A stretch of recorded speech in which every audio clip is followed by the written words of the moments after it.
Hi guys! Welcome back to my channel and to my vlog. So today, last time, in-assist ko kayo on how to register or create your account in Aurus BIR. And today, may nag-comment kasi doon sa previous video ko regarding change of status sa BIR, kung pwede daw bang ipagsabay siya doon sa transfer of RDO. So today, i-assist ko kayo on how to transfer your RDO and how to change your marital status at the same time. Ito hindi to through Aurus. Ano to? Walk-in sa BIR branch. Okay?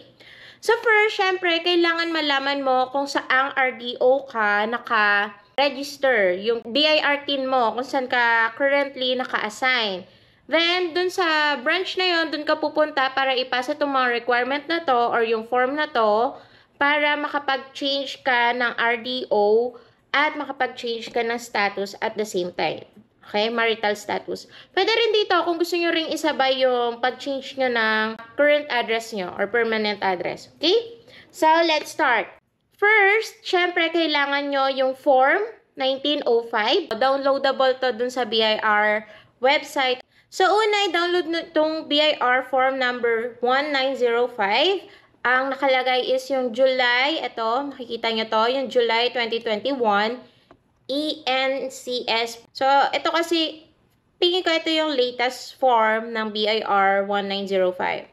Then, first, fill out nyo tong taxpayer, this one, part 1, taxpayer information. So, dito makikita nyo kung ano yung, so number 1, if fill out nyo to, kung ano yung taxpayer identification number nyo or yung TIN nyo. So, ilalagay nyo lang yan dyan.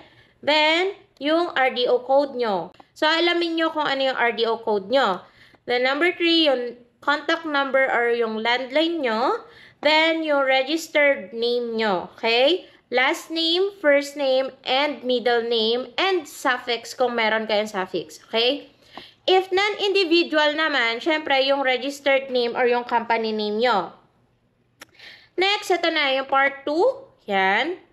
Reasons or details of registration, information, update, or correction. So, pipiliin nyo dito kung ano yung mga gusto nyong ipa-update. Kung magta-transfer kayo ng RDO, ang kailangan nyo dito is yung correction, change, update, correction or change or update of register information. So, i-click nyo lang yan. Check nyo yan. Or X. Then, kung mag-change kayo ng civil status, yan, ito naman yan, change of civil status. Then, kung meron pa kayong ibang gustong i-change, ito yan, ito lang naman yan. Ito lang yung titingnan nyo. Okay. So, proceed tayo dito. So, next, dito na tayo sa item number 7. Okay, part 2 pa rin to. So, correction, change, or update of registration information. Para makapag-change tayo or update ng RDO, proceed tayo sa item number 7. Correction, change, or update of registration information. Then, dun tayo sa letter B.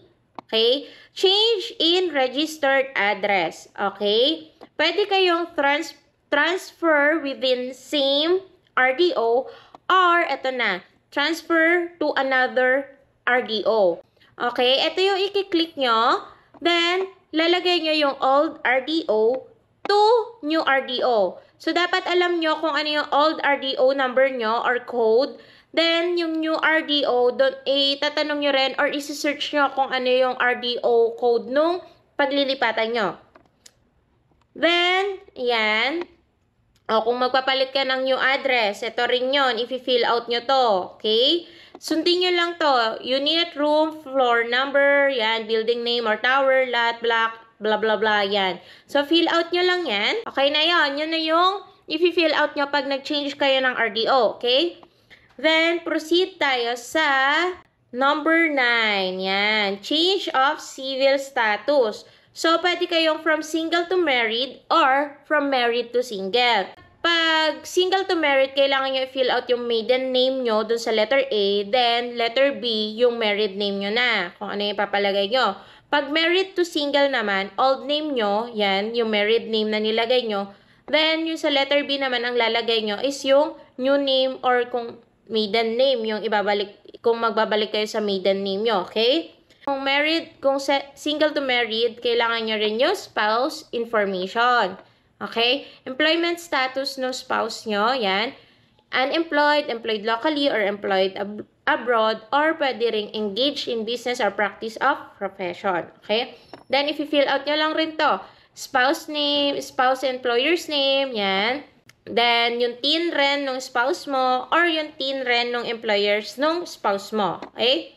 So, yan lang. Kung na-fill out nyo na to, yan.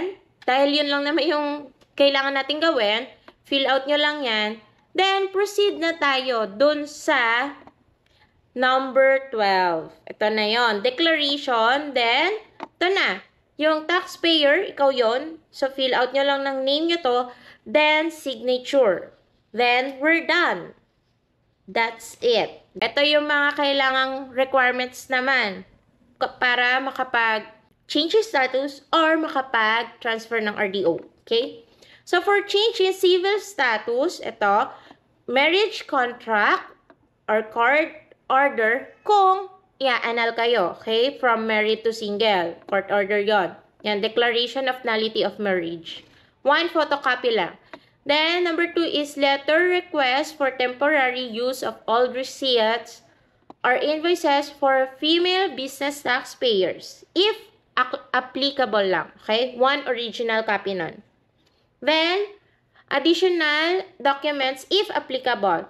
If nagtatransact ka through a representative, kailangan nyo ng special power of attorney, 1 original copy, and any government-issued ID no taxpayer, ikaw yon, and yung authorized representative mo. Okay? 1 photocopy lang. Okay. Then next, for transfer of RDO naman, ang kailangan nyo namang requirements is, kung nagtatransact ka or may inutusan kang representative, kailangan mo ng, for individual, special power of attorney pa rin, 1 original copy, and 1 government issued ID of the taxpayer, ikaw yon, and yung authorized representative mo. For non-individual naman, ito yung requirements mo. Board resolution indicating the purpose of the name of the authorized representative or yung secretary certificate. Then, any government ID ulit ng signatory and authorized representative. Okay? Yan, required to sa lahat ng cases kung magta-transact ka through a representative. And then, for change of RDO, yan, transfer of registration of individuals, yan, ito yon, letter A, not engaged in business activities or line of business, yan. Kunyari, employee ka lang, yan, magta-transfer ka lang. So, ang need mo lang i-submit is BIR form number 1905, yan yung fill out mo kanina, 2 original copy.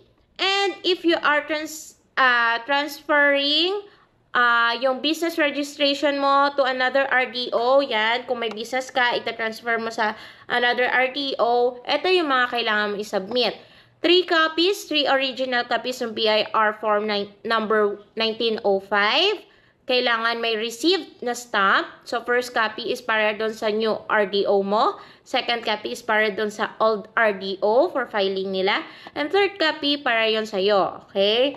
Then, ito, number 2, yung mga inventory list of unused principal or supplementary receipts, yan, chart, etc., etc., yan.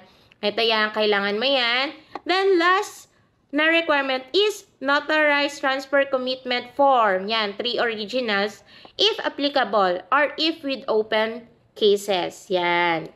3 copies rin yan. 3 original copies. Ito yung isasubmit mo sa new RDO mo. Kasi yung kanina, yung nauna natin sinabi is yung para sa old RDO mo.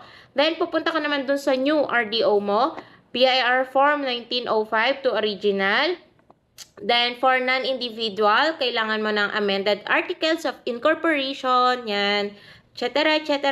And this one, pakibasa na lang po yan. Then, number 3, for non-individuals, yan, single proprietors, except professionals, kailangan mo yung mayor's business permit or yung duly received application for mayor's business permit. Yan. Okay? Then, number 4, yan, Unused principal and supplementary receipts, invoices, yan. Then, yung last requirement is yung third copy of transfer commitment form, yan. 1 photocopy. Yan lang, okay? Ito lang ang pinaka-importante nyo kailangang i-fill out, yung 1905 na form. And kailangan tama lang yung lahat ng ilalagay nyo dito, okay? Especially yung TIN number mo, yan. And yung reason kung bakit ka mag-a-update or magpapakorrect ng mga information mo. And that's all, guys. Kung meron kayong questions regarding this vlog, please comment it down to my comment box below. And if you like this vlog, please like and subscribe. Thank you, guys. Bye!